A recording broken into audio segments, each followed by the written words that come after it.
Good evening. It's great to be here, a real privilege to be with you here this evening.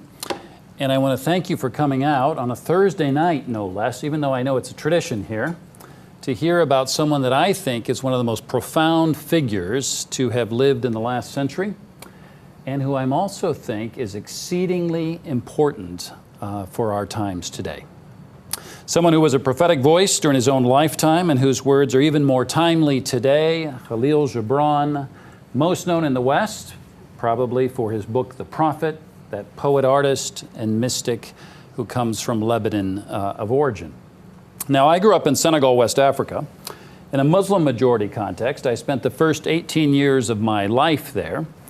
And in Senegal, when you need wisdom or counsel, the tradition is to go and ask an elder, someone with life experience, someone with gray hair. That's mandatory. Some of you qualify in this room.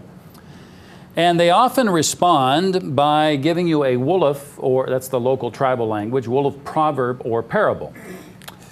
And two wolof proverbs come to mind when I think about this journey that I've actually been on of looking more deeply into the life of Kahlil Gibran, which resulted actually in the writing of this book. The first proverb goes like this: Ndonk ma jopo ngolo chianyai. And it means this: slowly, slowly, you catch a monkey in the bush. Now, a monkey is of high value in that context. In other words, the most treasured things come to you gradually. And it really isn't possible to absorb Kahlil's life and his writings quickly. The profundity and the style of them necessitates a contemplative approach when you're looking at them, as one savors them. In Arabic, we say shwaya shwaya, little by little, relishing them as the treasures that they are. So for all of this, it's really been a long, captivating journey that I've actually been on. The second proverb, related to the monkey again, goes like this: Ala ugolo ka lex ba. All the treasures of a monkey are found in its cheeks, meaning that the deepest riches are usually found under the surface. And there's no question that all of this has been, for me, if you want to put it that way, an excavation, really an exploration into the very heart of Kahlil Gibran. Sometimes something written long ago becomes seemingly even more relevant than during its own day, such as happened, for example, with George Orwell's 1984 here in the West not too long ago.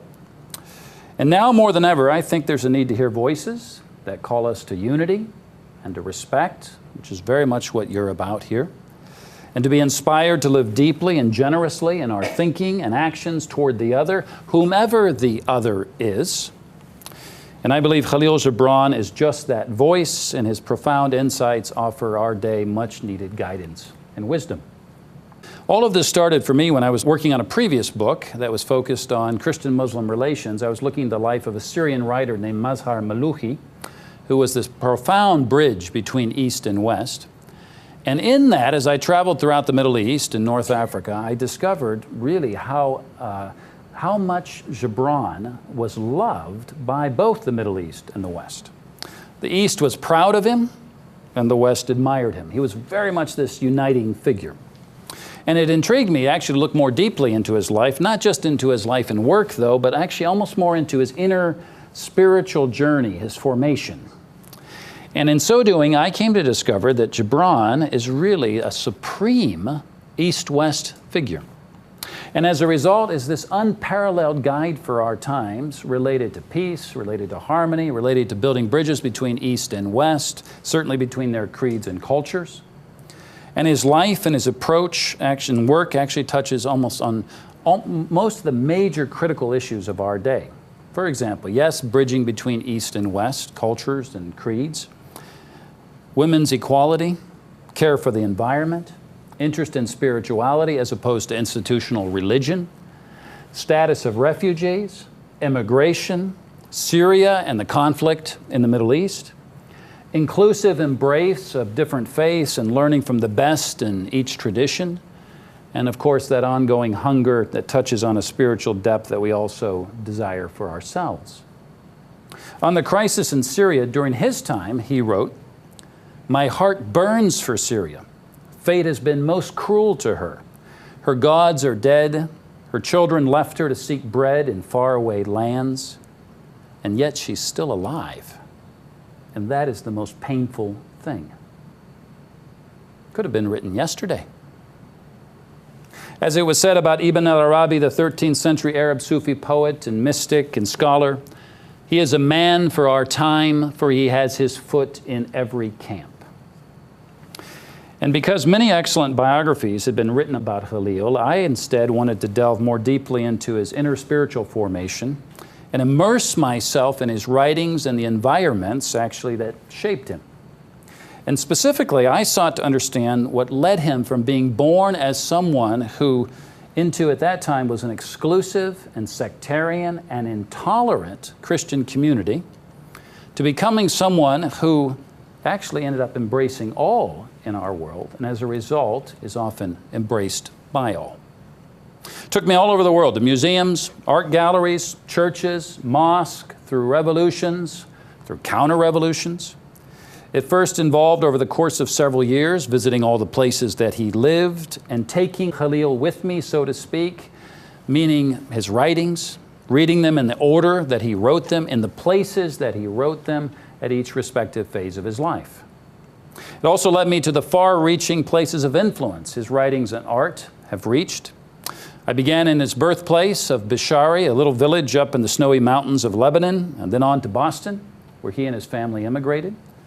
And then to Paris, where he did his art training, and then to New York, where he spent most of his career, ending up in Mexico City, of all places, at the spectacular Museo Sumaya, which holds the largest collection of Kahlil's art and writings in the Western Hemisphere. And so many places in between, such as Cairo, Egypt, where most of his writings in Arabic in the Middle East were first published, to Savannah, Georgia, at the Telfair Museums that hold the largest collection of his work in the United States, to Detroit, in that area, to the Arab American National Museum that focuses on his legacy, and so many places in between where monuments and streets and schools and parks are named after him. It didn't take me long to realize I knew a lot less about Kahlil than I had imagined. I knew he was Lebanese. I knew he was of Christian background, though I must admit when I was younger, I actually thought he was of Muslim background. I knew that he lived in the early 1900s. And of course, I knew he had written the best-selling book of spiritual prose poetry, The Prophet. However, what I didn't know was far greater. I didn't know that Kahlil is one of the most widely read poets in history, behind only Shakespeare and Lao Tzu. I didn't know that Elvis Presley was one of his greatest fans and gave away thousands of copies of The Prophet, had completely memorized it, and was able to recite it at a moment's notice. One of his last big ambitious plans before he died, Elvis, was to make a film of the book, The Prophet. I didn't know that the singer Johnny Cash was equally captivated by Kahlil's writings and message. I didn't know that he was a friend of the Teddy Roosevelt family. I didn't know that he was sought out by the Irish poet William Butler Yeats to have his portrait drawn by him, and that Yeats's wife loved it so much that she begged Kahlil to do one of her as well. I didn't know that he knew and drew the Swiss psychiatrist Carl Jung and the Indian Nobel Prize laureate Rabindranath Tagore. I didn't know that he met Auguste Rodin, the great French sculptor, when he was studying art in France. And while he was in Paris, some of the great Impressionist artists were still around: Monet, Renoir, Degas, Mary Cassatt. Picasso, young as he was there at that time. And even Marc Chagall moved to Paris when Kahlil was living there. I didn't know that the morning after the Titanic sank, when he had obviously been troubled and had trouble and difficulty sleeping, he struggled to know if he should cancel his appointment to draw the portrait of the leader of the Baha'i faith, Abdu'l-Baha. He decided to go ahead with the sitting, and he was deeply moved by Abdu'l-Baha's calming presence. I didn't know that during the height of the American prohibition on alcohol, Kahlil, with his proclivity to arak, that strong Levantine anise-flavored alcoholic drink, was able, almost miraculously, to secure this continuing flowing stash of the contraband. I didn't know that Queen Noor was influenced by Kahlil's life at a young age and his work. and is an avid promoter of his writings. I didn't know that the actors Salma Hayek and Liam Neeson were as well. I didn't know that Kahlil was almost excommunicated by his own Maronite Catholic Church as a heretic for his strong attacks early on against religious hypocrisy that he saw in it. And yet at his funeral at the very end, at the cathedral in Beirut, he was honored by the Maronite Patriarch and all the church authorities in Lebanon, as well as leaders from other faiths around the world. I didn't know that Kahlil's writings were instrumental in sparking a reformation and a renaissance of sorts in Arabic literature, as he broke with the rigid Arabic literary canons of his day, and actually his genre of prose poetry created a new genre in Arabic literature. I didn't realize that when Kahlil was how he's most known in the West for the prophet, most Arabs in the Middle East don't even think of the book The Prophet when they think of him, but they know him for their parables, his parables and short stories and essay articles. I didn't realize that he was seen as a political revolutionary early on in his career, speaking out through his writings against the injustices of the Ottoman administration and their occupation in Lebanon, which was termed Syria then, calling on his fellow countrymen to rise up to free themselves from the oppressive yoke.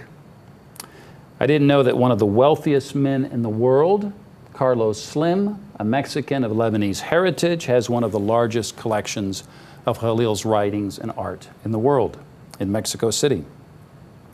I didn't know that one of President John F. Kennedy's most famous quotes was taken from an article that Kahlil wrote in Arabic to his own countrymen: "Ask not what this country can do for you, ask what you can do for your country." I had no idea of the scope of his influence worldwide, both in terms of his reach geographically and as to the diversity of the breadths of groups that identify with him. I remember seeing in Timbuktu, Mali once, up in the Sahara Desert. I was in a home of a Tuareg friend. The Tuaregs were those nomadic blue men. Some of you have seen them in National Geographic. And there in this mud brick home without almost hardly any furniture, there's a little French version of the prophet. In Timbuktu, no less. And he seems to be claimed by every group and circle imaginable. Kahlil the poet, Kahlil the novelist, Kahlil the essayist, the activist, the revolutionary, the counterculturalist, the philosopher, the artist, the painter, Kahlil the modernizer of Arabic literature, Kahlil the prophet, Kahlil the New Age guru, Kahlil the visionary, Kahlil the humanitarian, Kahlil the Sufi, Kahlil the Christian, Kahlil the universalist, Kahlil the interfaith mentor, and the list goes on. He is an enigma. And it begs the question, will the real Kahlil Gibran please stand up? The renowned contemporary Syrian poet Adonis summed it up perfectly when he spoke about Kahlil. He's a star spinning outside the orbit of that other sun in his universal acceptance. One of Kahlil's contemporary biographers, the Lebanese Alexander Najjar, captures the paradoxical nature of Kahlil in these words: "He's the most famous stranger on earth, a name without a face, a writer without a legend, an Arab writing in English, a Lebanese from the mountains who forged his way in exile, but who found freedom and rediscovered an excessive passion for his homeland. He's a reader of the Bible, talking like a Sufi, a Christian who cherishes the glory of Islam, a lover of mature women who seeks the purity of his soul in the reflection of his works." Kahlil's older friend and fellow writer, Amin Rehani, whose portrait by Kahlil is actually the one I used on the cover of this book, said of him, "Through Arabic he conquered our minds, and through English he conquered our hearts." Kahlil Gibran was born in 1883 into a Maronite Christian family, high up in the mountains of Lebanon, in the Kadisha Valley, what is known as the Sacred Valley. It's a beautiful region. It's a place that has sheltered its people for centuries during various invasions. It resounds with majestic natural beauty. It's had an important and lasting influence on Kahlil.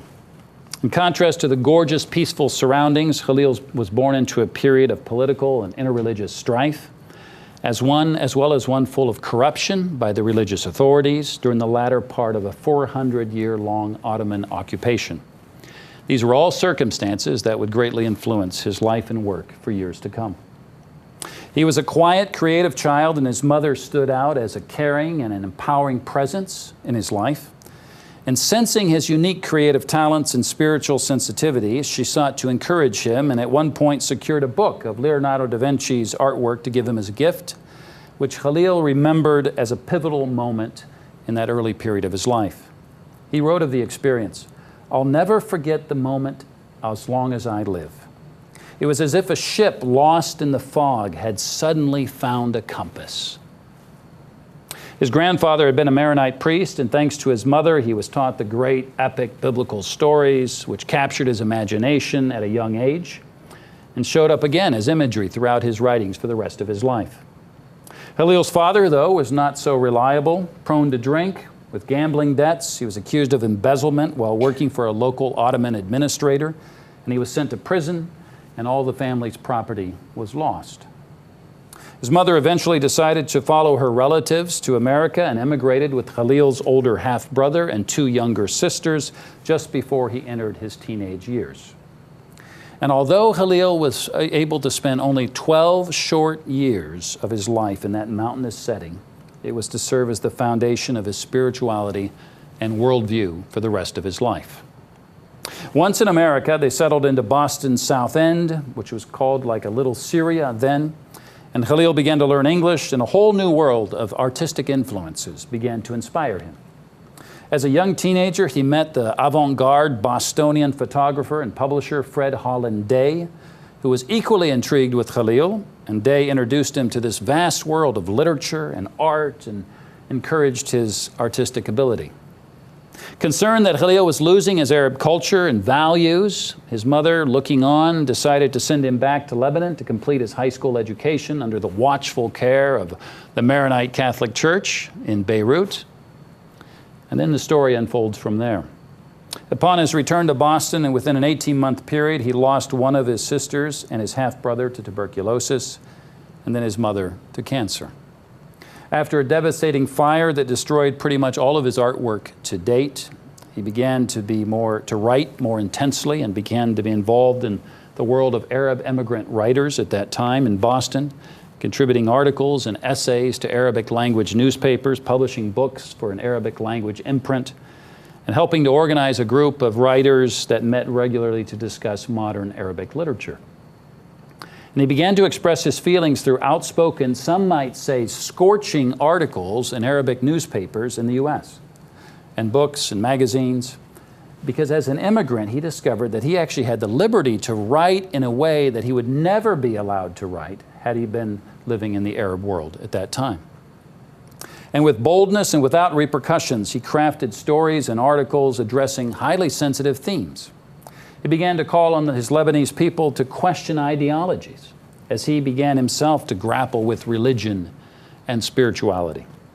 He spoke out in his articles against the oppression by the Ottomans and was concerned by the sectarian strife that was more often than not fueled by religious authorities in his country and their hypocrisy. And he also became very concerned with women's rights. And for the next 10 years, 1903 to 1913, from the age of 20 to 30, Kahlil would seek to balance the push and pull of these 2 linguistic and artistic worlds as he found himself poised at a confluence of cross currents between the East and West. Determined to tear down walls of injustice, he eventually found himself threatened with excommunication from authorities in the Maronite Catholic Church of his upbringing. He had completed his brilliant work, some of you have perhaps read it, titled Spirits Rebellious, in which one of the short stories in there is titled Kahlil the Heretic. And a blast in it the hypocrisy of religious corruption and oppression of the weak and vulnerable at that time. Not surprisingly, not too long after this, while in Paris, representatives from the Patriarch in Lebanon who were visiting France at that time, they asked to see him. They wanted to put him in line. And he related the encounter quite lightheartedly to a friend who recorded it in her journal. She wrote of the experience. One bishop had a sense of humor, the other none. Non-humorists took him aside and said, "You have made a grave mistake and are making a grave mistake. Your gifts you are using against your people, against your country, against your church. The Holy Patriarch realizes this, and now seek out every copy of the book, destroy them all, and let me take word back to you, from you to Syria and the church and to the Holy Patriarch. Well, as you can imagine, this exchange only spurred Kahlil on further. He actually saw himself at that time somewhat as a revolutionary, as a rebel, writing that life without rebellion is like the seasons without spring. And he was an advocate for freedom within and without. Kahlil wrote to his cousin in Brazil, "The people in Syria are calling me a heretic, and the intelligentsia in Egypt vilifies me, saying he's the enemy of just laws, of family ties, and of old traditions." Those writers are actually telling the truth, because I do not love man-made laws, and I abhor the traditions that our ancestors left us. And this hatred of mine is the fruit of my love for the sacred and spiritual kindness that should be the source of every law upon the earth, for kindness is the shadow of God in man. Through his Arabic novella titled Broken Wings, he became an advocate for women, well ahead of his time. He had this incredibly high view of women, whether friend or stranger or lover or sister or mother, and he consistently fused his admiration for them into the essence of his painting and writing. It's especially noteworthy considering the very patriarchal society of his childhood, and also the time period here in America in which he was immersed as women were in the thick of the fight for the right to vote. Even his view of God echoed these convictions of gender equality and pushed the boundaries of the accepted norm at that time. He wrote, "Most religions speak of God in the masculine gender. God is to me as much mother as God is father. God is both father and mother in one." However, albeit early on considering himself more of an activist, over time, as he often wrote about this process of growing into our greater selves, he matures into someone, you see, with this graciousness that reached across all divides of humanity and all-embracing spirituality, one that built bridges of peace. You'd have to say he also increasingly became an artistic contemplative, using his many creative gifts to communicate his insights. And regarding his art and writing, one supported the other. When asked which he preferred, he refused to separate them, responding with the impossibility of choosing a favorite child. At a very crucial time in his development, his lifelong friend and patron, Mary Haskell, appeared in a supportive role that put him on a course that allowed him to pursue and cultivate his many creative gifts. She eventually funded those 2 years of education, art education in Paris, to allow him to master the fundamentals, and from that experience he was able to discover and cultivate his own unique style that the world now knows him for. After his time in Paris, he moved to New York City, and he continued to publish works in Arabic and exhibited his artwork at a few very significant galleries. And then in 1918, his first book in English, written in English, was published, titled The Madman. And it was quickly followed by a second book in English titled The Forerunner. And by 1923, his third book in English, and this is what it looked like, The Prophet, quickly gained worldwide attention. He also worked on his longest English book, Jesus, the Son of Man, for much of his adult life, seeking to return the Jesus that he felt had been disfigured in the West back to his Middle Eastern origins, publishing that creative masterwork just 3 years before he died at the age of 48. The more I studied of Kahlil's fascinating life, the more intrigued I became with his inward journey. More than anything else, it was evident that his life was lived toward a deeper dimension. He was a natural mystic who simply sought to build bridges and tear down walls. His voice is timeless, appealing to heart and mind, faith and reason, a guiding spirit at a time when stereotypes and misunderstandings are, we all know this all too well, are increasing, ever-widening divides. And he so powerfully, as he so powerfully wrote, "I believe in the book, capital B, that makes us all brothers and sisters equal before the sun. I believe in the teachings that set free you and me from any type of bondage and place us unfettered upon the earth, which is the stepping place of the feet of God. Heeding his wisdom would go a long way toward healing our world. And in this regard, there seem to be two overarching themes, I think, to Kahlil's life and work. The best analogy I can think of is that of a river. It's one actually that he used a lot, but a river flowing deep and wide. As Kahlil plumbed the depths of his inner life, he went to the core of human existence. He was forever exploring the deepest of life's questions. On the purpose of being, he writes, spiritual awakening is the most essential thing in life, and it is the sole purpose of being. He who does not befriend his soul is an enemy of humanity. Life emerges from within.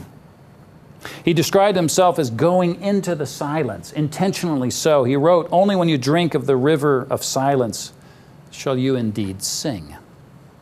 He even named his New York studio the Hermitage, decorating it sparsely in a manner that created a contemplative atmosphere for him. A simple wooden bed, several crucifixes of wood and metal, a small brass chalice, an easel, a tapestry of a Middle Eastern Jesus hung on a wall above an altar-like table with brass candlesticks. I love Kahlil's short story called The Tempest. It's infused with the imagery of the Hermitage in his childhood village in Lebanon, now the place actually where he's buried. He tells the story of a young man who is roaming the cedar forest in the mountains one autumn afternoon, and he's caught in a terrible rainstorm. He seeks cover in an isolated shelter inhabited by a hermit, Yusuf al-Fakri.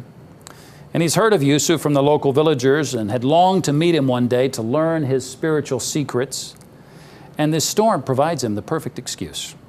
And when the young man is welcomed into Yusuf's shelter, he notices that the old man is tending to a bird with broken wings. Symbolism abounds here. The old hermit engages in conversation and slowly imparts his wisdom through all this beautiful imagery. He shares that he left the world to live in the awakeness of life and to think upon the compelling and beautiful mystery of existence. I came to this far corner of God's domain, for I hungered to learn the secrets of the universe and approach close to the throne of God. And as the climax of the story is reached, the hermit leaves the man in the shelter and goes out in the hermitage there and walks out into the height of the storm, saying to that young man, I'm now going to walk through the night with the tempest. It is a practice I enjoy greatly. I hope you will teach yourself to love the tempest. Kahlil consistently succeeded at crafting poetic invitations to journey toward the depths of oneself, exploring that rich reservoir within. In another reflection, he notes, God has placed in each soul an apostle to lead us upon an illumined path.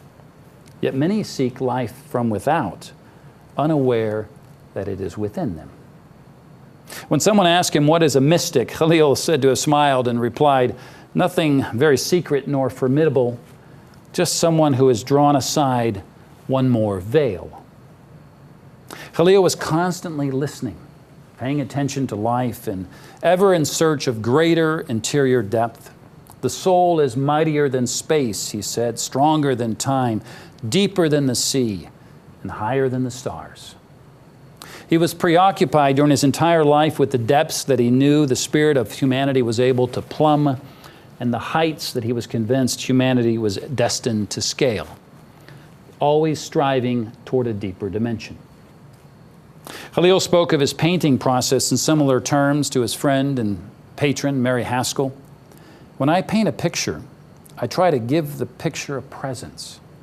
It's the coming together of certain elements in a certain way as if they made a sort of path which God can come through to our consciousness.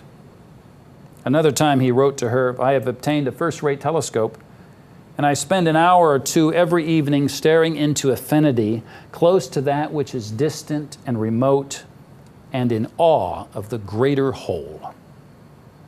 He saw depth everywhere.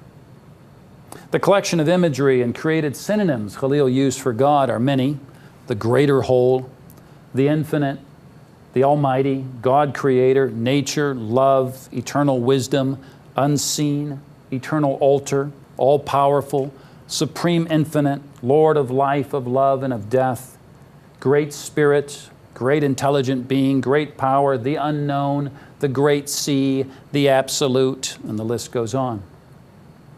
Of Kahlil's belief in God, his contemporary Lebanese biographer Alexander Najjar writes, "What kind of God did Gibran believe in? His view of God was not mainstream.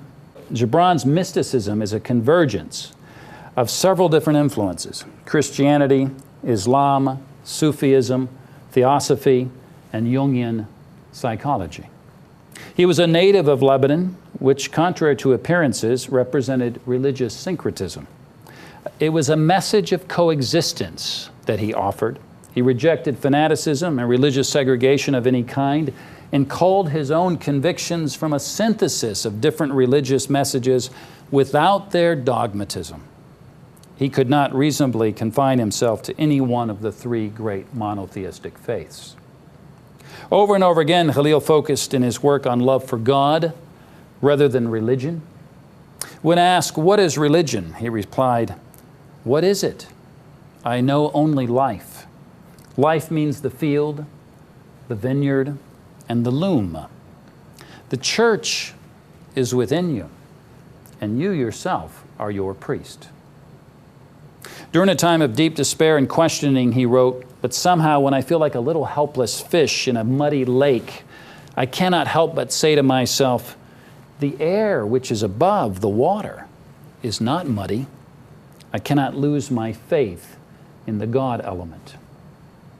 And in a time, and I think when it becomes harder and harder to listen to our inner selves, our souls, however you may term that, or even what we may need spiritually, I think Kahlil exemplifies someone who journeyed intentionally inward, creating room for silence, to listen to the quiet nudgings of his soul, and intent on allowing both the highs and low moments of life to weave together into one voice. And it's that voice within a voice that Kahlil wanted his readers to hear when reading his writings. As his good friend, the eminent American architect and writer Claude Bragdon said of Kahlil, "His power came from some great reservoir of spiritual life, else it could not have been so universal and so potent. But the majesty and the beauty of the language with which he clothed it were all his own."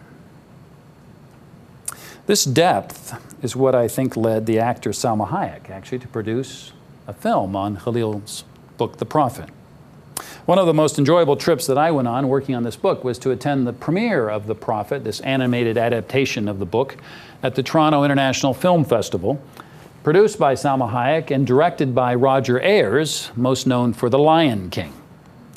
The film was a visual extravaganza. Perhaps some of you have seen it, with animated chapters from award-winning animation directors from all over the world and beautiful music from world-class musicians and singers and composers from Yo-Yo Ma to Gabriel Yared. It was a deeply moving experience. In fact, it's the only time, with the exception of the film Gandhi, that I've observed such reverent silence at the end of a film. No one in this diverse audience from all over the world moved or said a thing. At the after party, I had the opportunity of speaking with Salma about her inspiration in producing the film. And with her contagious exuberance, she shared about her own connection to the Prophet through her Lebanese grandfather, whom she adored and who she remembers always kept a copy of the Prophet on his nightstand, his bedstand. As a young adult, she read the Prophet herself and was profoundly moved. She told us, "I found out that there are millions of people around the world who have shared the same kind of connection to this book, in which the words of Kahlil have so strongly impacted them positively and spiritually. And when you read this book, something really strange happens inside you. Your soul recognizes it as truth." And she went on to tell us that that's why she made the film. She said, "I thought it was crucial that we pay further tribute to this man who was an Arab and who wrote a book of spiritual philosophy that unites all religions and all countries and all creeds for many generations." And in those comments, I believe that Salma really captured the essence of Kahlil's spiritual journey. Because the deeper he went, the wider, actually, his embrace became. The depth of Kahlil's spiritual journey led to this extraordinary breadth of spirit in which he experienced the oneness of humanity. The reservoirs he cultivated in the deep gave him the capacity to actually go wide. Arising from his internalized bridging of the Eastern and Western influence in his life, this faith emerged over time that transcended all cultures and religions. Addressing his fellow Arabs in the Middle East, he wrote, "Humans are divided into different clans and tribes and belong to countries and towns. But I find myself a stranger to all communities and belong to no settlement. The universe is my country, and the human family is my tribe. Thou art my brother and sister because you are human, and we are all children of one Holy Spirit. We are equal and made of the same earth." He went beyond religion to the core of universal spirituality. Historically, both in the Middle East and West, especially at that time, individuals made distinctions between Christian and Muslim civilization. Kahlil saw only one civilization, and his beliefs cut through divides, reaching across to the other. As Kahlil so powerfully said, your neighbor is your other self, dwelling behind a wall. And understanding all walls fall down. He recognized, of course, the necessity of borders and nations, and yet he strove toward a borderless citizenship that transcended geography. I love the way he expressed his collective embrace of humanity with that poetic visual imagery of a cloud. He wrote, "Should you sit upon a cloud, you would not see the boundary line between one country and another, nor the boundary stone between a farm and a farm. It's a pity you cannot sit upon a cloud." Just before the onset of World War I, Kahlil wrote an essay titled "An Open Letter from a Christian Poet to Muslims." And in it, he referred to himself as a Christian who placed Jesus in one half of his heart and Muhammad in the other. Kahlil's ever-embracing spirituality continued to mature and was expressed thoughtfully in a collection of aphorisms in English titled "Sand and Foam." In it, he wrote, "Should you really open your eyes and see, you would behold your image in all images. And should you open your ears and listen, you would hear your own voice in all voices." Words that continue, of course, to echo and inspire. And touching on the most sensitive topic of all in the Middle East, religion, he does so by looking at the nature of God. "You are my brother and sister, and I love you. I love you worshiping in your church, or kneeling in your temple, or praying in your mosque. You and I are all children of one religion, for the varied paths of religion are but the fingers of the loving hand of the Supreme Being, extended to all, offering completeness of spirit to all, and anxious to receive all." Finding a way to powerfully communicate a non-sectarian version of spirituality was something that weighed heavily on Kahlil. And consequently, he felt that all the events of his life seemed to lead him toward the creation of his most well-known book, The Prophet. Of the Prophet, he wrote, "It's the biggest challenge of my life. My entire being is in the Prophet. Everything I've ever done before was only a prelude to this." And he felt a sense almost of sacred responsibility when he was writing it, almost as if it was a holy book. Even the process of writing it was a period of kind of spiritual rebirth for him. And embodying East and West, it speaks to people from all religions. It prompted his friend and patron and sometimes editor Mary Haskell to remark upon first receiving a copy of it after its release, "It's the most loving book ever written." The Prophet actually made its literary debut at a public reading at a church in Manhattan, St. Mark's in the Bowery. It's the oldest site of continuous religious practice in New York, and Kahlil knew the then rector at that time, William Norman Guthrie, a close friend of Frank Lloyd Wright. Guthrie invited Kahlil to exhibit some paintings in there, and then when The Prophet came out, when it was published, he arranged for its first public reading by a well-known actor at that time, Butler Davenport. Kahlil was there. It was standing room only. And afterwards he commented, "I wanted it first read in a church." Interestingly, as Kahlil continued to journey spiritually, he sought to sift through his own religious upbringing, through all the baggage, all the trappings, all the traditions that accumulated around it over the centuries, over the millennia. Just as the Dalai Lama is said to have encouraged the Trappist monk and writer Thomas Merton, who was fascinated with Buddhism, to not convert to Buddhism, but rather to go deeply to his own tradition and find its core essence, Kahlil in some ways finds himself doing the same thing. And in that, he discovers the figure of Jesus, actually, in a new way. He came to see Jesus as a person far beyond Christianity, and instead more as a universal sage for all humanity. In Jesus, he saw this all-embracing figure, and he was enraptured by his character. He wrote, "His life is the symbol of humanity. He shall always be the supreme figure for all ages." One of my favorite little vignettes, and this says a lot about where he was in his own spiritual life regarding to his Christian background, is about Jesus of history meeting the Jesus of a religion, Christianity, that grew up around him. Once every 100 years, Jesus of Nazareth meets Jesus of the Christian in a garden among the hills of Lebanon. And they talk long. And each time Jesus of Nazareth goes away saying to Jesus of the Christian, "My friend, I fear we shall never, never agree." Observing the corruption and inequalities and sectarian power plays of the church in Lebanon as a young man, he was naturally drawn to the radical aspect of Jesus' all-embracing, inclusive love and the strength of his humility, the antithesis of everything he saw in the Christian tradition that was around him. He considered Jesus to be the greatest of all artists and poets, the master poet who makes poets of us all. He also pictured Jesus as a fellow Middle Easterner, which he was, of course, and he felt this deep personal cultural connection to him, and hence the opportunity to write about his life became this ever-increasing aspiration. His longest and last book, Jesus the Son of Man, written before his death, 3 years before his death, and some see it as a sort of fifth gospel. And in it, if you read it through, it's one of the most beautiful pieces of literature that he's written. He presents this mesmerizing picture of Jesus.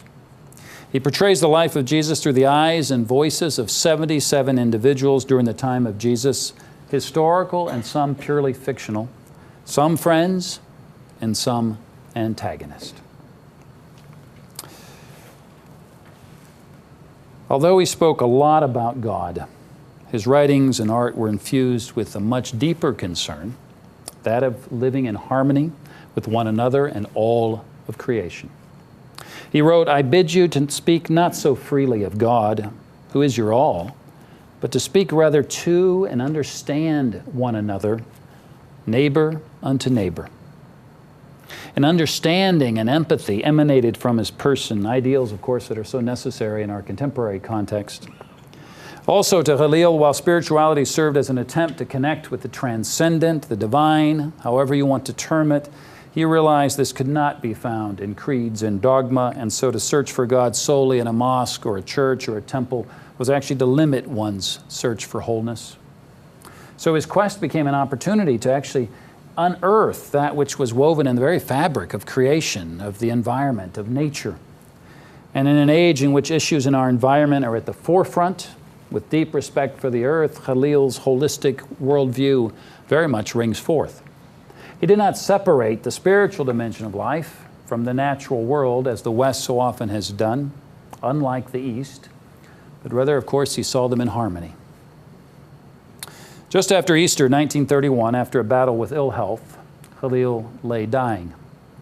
He was taken to St. Vincent's Hospital in New York City, the same hospital that had received survivors of the Titanic disaster for treatment, and then was used again to treat victims of the September 11 attack. At age 48, with cirrhosis of the liver and tuberculosis in one lung, Kahlil slipped from this world into a realm he believed would be an endless dawn, forever the first day. The breadth of diversity and the outpouring of appreciation for his life says it all, reaching across all religious and cultural divides.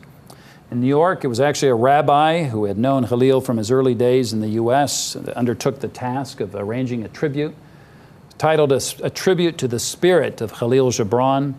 It was a mosaic of diversity with leaders of numerous faith traditions praising his life, Christian, Muslim, Jewish, Baha'i, Theosophist. As requested in his will, his body made his pilgrimage all the way back to Lebanon, accompanied by his sister Mariana. Upon arriving by ship in Beirut, the coffin was opened and he was posthumously awarded the Declaration of Fine Arts Medallion by the Ministry of Education for his life's work. Then, led by governmental dignitaries, French military officers, diplomats from all over the world, and leaders from Christian, Muslim, Druze, and Jewish communities, along with thousands of school children, the entourage processed past many, many thousands of admirers who lined the streets until they reached the Maronite Catholic Cathedral, where his body was then blessed by the Archbishop.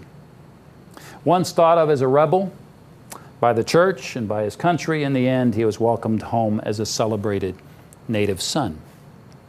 In the tribute to Kahlil, the day or two after this, that was held in Beirut's Grand Theater, the president of Lebanon, renowned writers and poets, representatives from the Islamic, Christian, and Druze communities, all reflected on Kahlil's spirituality and his universal appeal. A Christian said there, one of the well-known writers in Lebanon at that time, he was a Sufi sage for all humanity. Then the procession went on foot. It made the 50-mile journey from Beirut up to his home village of Bishari up in the mountains, all the way lined with people. The procession stopped 20 different times for local ceremonies. Then he was eventually laid to rest as he had requested in the hermitage grotto of his childhood, high up in the mountains of his beloved cedar trees, which is now part of the Gibran Museum. More than ever, Kahlil's own words rang true, for in one soul are contained the hopes and feelings of all mankind. One of my favorite allegories by Kahlil is titled The River. It's frequently read at funerals and memorial services, and it's reminiscent of Longfellow's Hiawatha, that poem. It's set in his beloved Kadisha Valley, the sacred valley, and visually highlights Kahlil's life journey, one mixed with both joy and suffering, but which always led to that deeper realm. The river. In the valley where the mighty river flows, two little streams met and spoke to one another. One stream said, "How came you, my friend, and how was your path?" And the other answered, "My path was encumbered. The wheel of the mill was broken, and the master farmer who used to conduct me from my channel to his plants is dead. I struggled down, oozing with the waste of those who do not but sit and bake their laziness in the sun. But how was your path, my brother?" And the other stream answered and said, "Mine was a different path. I came down the hills among fragrant flowers and shy willows. Men and women drank of me with silvery cups, and little children paddled their rosy feet at my edges. And there was laughter all about me, and there were sweet songs. What a pity that your path was not so happy." At that moment, the river spoke with a loud voice and said to the streams, come in, we are going to the sea. Come in, speak no more. Be with me now. We are going to the sea. Come in, for in me you shall forget your wanderings, sad or joyful. Come in, and you and I will forget all our ways when we reach the heart of our mother, the sea. Kahlil's life journey of depth and breadth can't help but challenge us all. His words continue to reverberate in hearts and souls, stirring the reader, the hearer, whoever he or she may be, to journey toward that deeper dimension. And he reminds us that it's actually time to proactively reach across divides that surround us and break down walls of inequality and injustice. It's time to build bridges in whatever ways we can conceive and to seek peaceful resolutions. It's time to defend the vulnerable and the oppressed. It's time to unite and see our own reflections in the faces of others. It's time to find a way to carve out room for quiet and respect for the environment. It's time to delve deeper in our own traditions, past outward imperfections and trappings to the very core of life. In one final vignette from Kahlil, his words inspire and challenge us towards our greater selves. It's titled, "Set a sheet of snow-white paper." Set a sheet of snow-white paper. Pure was I created, and pure will I remain forever. I would rather be burnt and turned to white ashes than suffer darkness to touch me, nor the unclean to come near me. The ink bottle heard the paper, what it was saying, and it laughed in its dark heart, but it never dared to approach her. And the multicolored pencils heard her also, but they too never came near her. And the snow-white sheet of paper did remain pure and chaste forever. Pure and chaste and empty. I close with the moving words of Kahlil's good friend Mikhail Naimi, who wrote the first biography on him just 3 years after his death. For some purpose unknown to you and to me, Gibran was born in Lebanon at the time he was born. And for a reason hidden from you and me, Arabic was his mother tongue. It would seem that the all-seeing eye perceived our spiritual drought and sent us this rain-bearing cloud to drizzle some relief to our parching souls. Thank you. You happen to mention that this picture is not It's not Kahlil. Gibran. It's actually Gibran drew it. It's of his best friend, Amin Rehani. Yeah. And we chose it, or the publisher is involved, of course, because that looks pretty prophet-like, doesn't it? Is there one up here? There, in the book, there are, yeah, very much. Photos and drawings and self-portraits, yeah. I was very touched by one of the example you said, when we sit on the cloud, we don't see the borders. It is pity that you can't sit on the cloud. That reminded me of one of the mystic said is, there are two forces in us working, one towards the grace upwards, one towards the gravity downwards. So that's why probably we can't sit on the cloud, because our gravity is pulling too hard. We're too heavy, huh? Thank you. Thank you. And I think in many ways that's what Gibran meant, of encouraging us toward our greater selves. It was removing that weight, actually.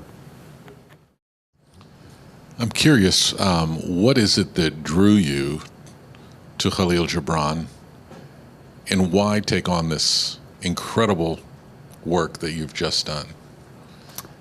Okay, right. I grew up in a context as a Christian minority within a Muslim majority context. And so very early on, I began to see some of the tensions that exist between the two. And yet as young people, there were no tensions. And I remember always thinking there has to be another way. So a lot of my own journey in life has been finding those ways, creative ways, to build those bridges with the other. And which, of course, you know, causes some tension in certain communities that you come from, you know, as well, of course. And I found in Gibran someone that in so many ways resonated with how I was personally developing and journeying. And the more I got into him, the more I would stand back and wonder in awe. It's like this endless rich reservoir that the deeper you go, it keeps getting deeper, it feels like, you know. And I also thought he provided a lot of fresh perspective on my own faith tradition. Because he very much saw Jesus as one who was trying to reform in some ways religion in the context he was in, not about starting a whole new faith, religion. And so he kind of goes back to the core essence, and that attracted me too, you know. I kind of missed on one thing that you said, something about Rabindranath Tagore and him. Rabindranath Tagore, yes. Yeah. Did you say he was influenced by him, or Rabindranath Tagore was influenced by him? Well, maybe they influenced each other in terms of friendship. They knew each other. Two times when Tagore came to the United States, he saw him. He drew him as a portrait, quite a profound, beautiful portrait. Gibran became known, Gibran was a little bit more, Tagore was more famous than Gibran at that time, but as Gibran became more known, he increasingly was called the Tagore of the Middle East. So, Because one of the poetries in Shraddhanjali is where the mind is without fear. yeah, and he loved that, by the way. Yeah, Yes. and something to that essence that you talked about, where the world is not broken up into narrow, fragmented walls. There's a beautiful passage in a letter that he wrote where when he first read that and how he gravitated very much to it. Thank you. Thank you so much. Yes. So beautifully said. Incredible personality. I don't know much about him. I'm curious, though, what you think, and maybe it's not a very serious question. How would you explain his alcoholism in the context of his life and everything that it represents? Just a curiosity question. On a humorous side, if you've tasted arak, okay? No, I'm just. It's an acquired taste. Wine, yeah. This is an acquired taste. I think one of the things about, and of course he died. Part of the reason he died was cirrhosis of the liver. I think one of the beautiful things about Gibran is it's impossible to understand him without understanding that he suffered greatly. It's that, and he loved Blake. He was drawn to Blake, William Blake, the 18th century English poet, mystic artist. Blake has those wonderful lines that Gibran loved. Joy and woe are woven fine, a clothing for the soul divine. And when this we rightly know, through the world we safely go. And I think that in many ways describes Gibran's journey.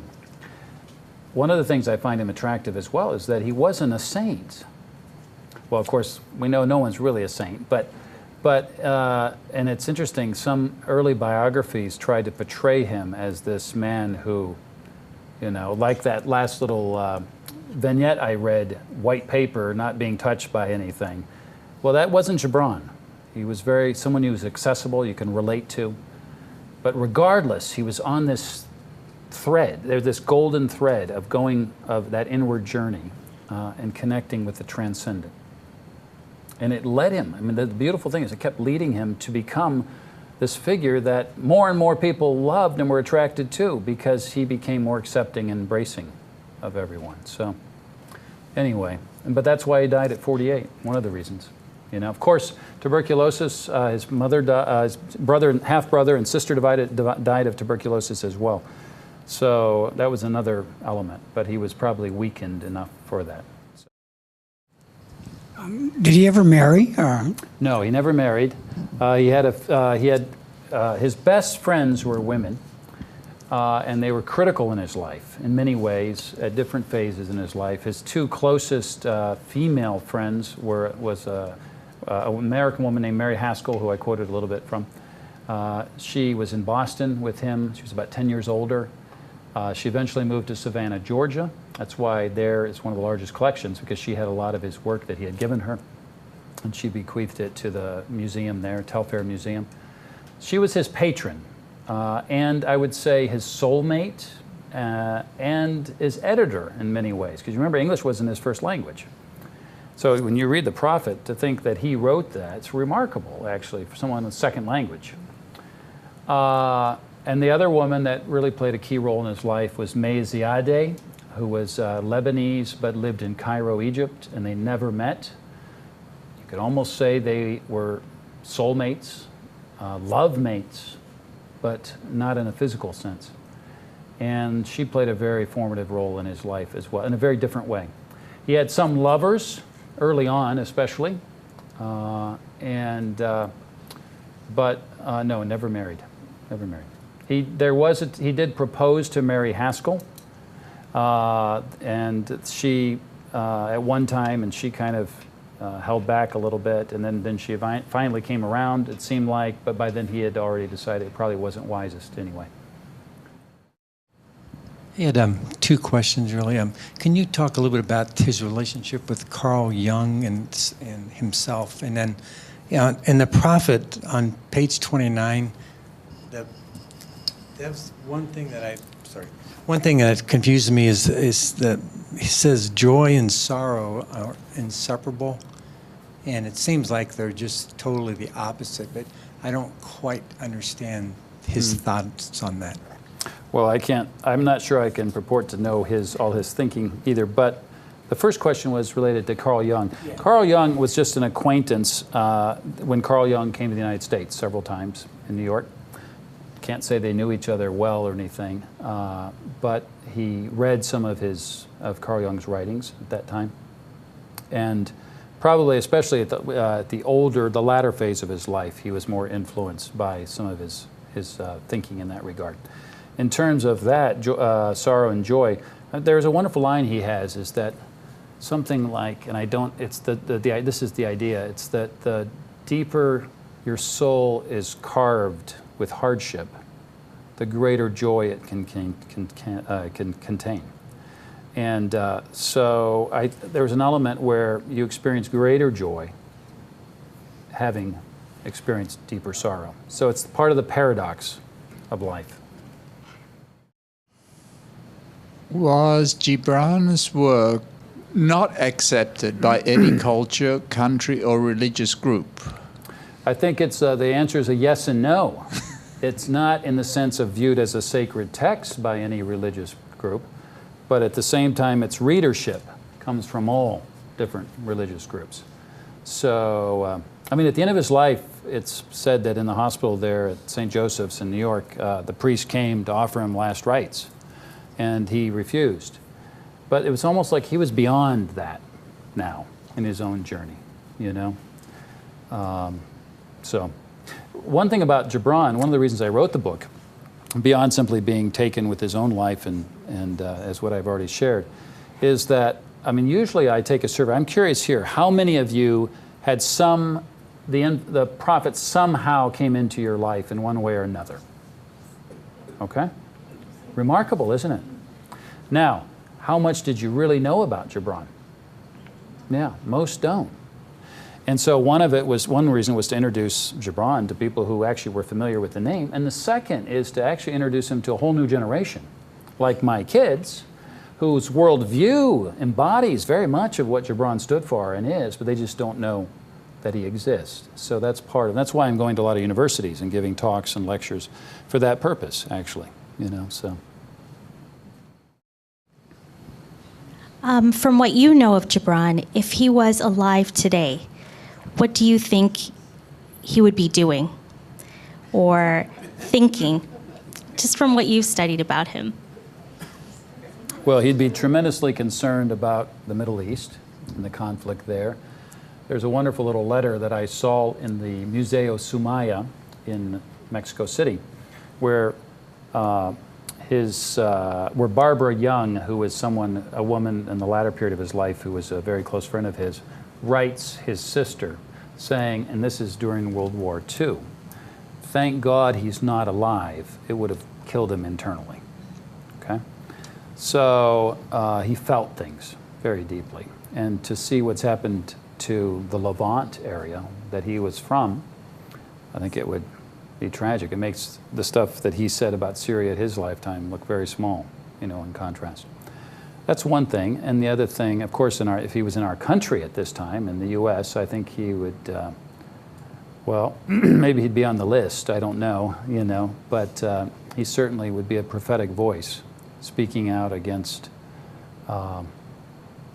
the ever-widening divides that are encouraged. What is one phrase it touched you in the deep core of Kahlil's teachings, personally? Personally.